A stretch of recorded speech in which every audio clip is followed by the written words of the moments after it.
Allora Fabio, sono un po' di anni che siamo in viaggio, con questo mezzo. Quanti? 18 se non sbaglio. 18 anni sono passati, mamma mia, ma tu ti ricordi? Io mi ricordo bene, U571 è stata una delle attrazioni uniche. Come ti è venuta in mente questa? Allora è stato il Toti, ti ricordi il Toti? Il Toti era uno penso l'unico grande sommergibile italiano che era stato portato in quegli anni, nel 2005-2006, a Milano nel Museo della Scienza.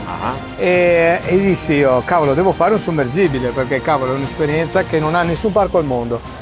E poi, vabbè, sai, Devi legarlo al mondo del c'è cinema. la vita un po' come, no? Nel senso, qui vicino c'è un rottamaio Sì? che aveva alloggiato un vecchio missile di Gardaland. E io ogni volta che passavo dicevo, cavolo, guarda, quello assomiglia al sommergibile ed è la me lo ricordo. C'era il missile a Gardaland, mi ricordo che... E meccanicamente mi chiamano The Second Life Man, l'uomo delle seconde vite, ma non per risparmiare, perché io vedo un oggetto dove tanta gente c'è stata, che è lì che è in mezzo della ferraglia che conta poco. Ho detto, lo rimettiamo in vita e ci costruiamo una missione di un sommergibile. Naturalmente poi abbiamo rifatto tutti i movimenti, le pompe, eccetera. Sì. Il missile aveva questo movimento. E tu gli hai dato... Noi abbiamo alzato anche questo movimento, così siamo riusciti a fare le bombe di profondità e tutta la storia.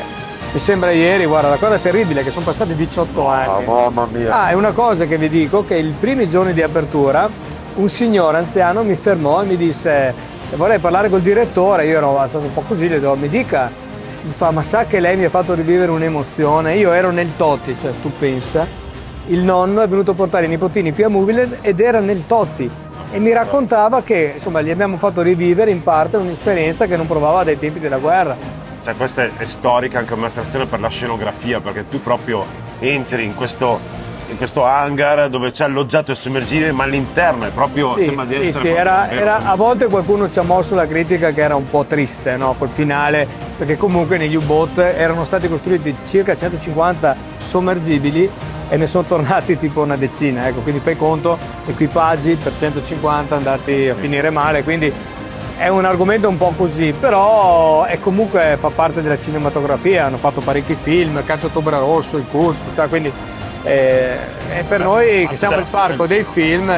Visto che il viaggio deve continuare, adesso mi devi portare da qualche parte. Dove ci porterà il futuro? Una grande macchina di popcorn. No dai, scherzo. No, non posso dirlo, anzi vi prego, non chiedetemi, so che tanti mi fermano chiedendomi già cosa farai, godetevi Disaster perché è una grande attrazione e deve essere veramente vissuta a pieno. E poi arriveremo l'anno prossimo, 2025, con qualcosina che mi auguro sia fatto ancora meglio, anche se devo dire, guarda, riguardando un po' tutti i file, era veramente riuscito bene come attrazione. Bello. Mi dispiace perché veramente, guarda, ho la pelle d'oca, però il mondo va avanti, bisogna avanzare. Allora, noi facciamo così, noi partiamo per questo viaggio, ogni tanto faremo qualche tappa e vi aggiorneremo. Poco. Un po' alla volta. Vi posso dire, per chiudere, che quello che è il cilindro storico, quello verrà dismesso veramente, verrà ricostruito un cilindro totalmente nuovo con delle leghe leggere, quindi cambieremo. Quindi dall'U571 ultima missione, perché siamo veramente alla fine, siamo sempre usciti trionfanti però, è tutto e ci vediamo. Prossima avventura allora. Esatto, qui a Movieland di Hollywood Park. Yeah. Ciao ragazzi! Ciao!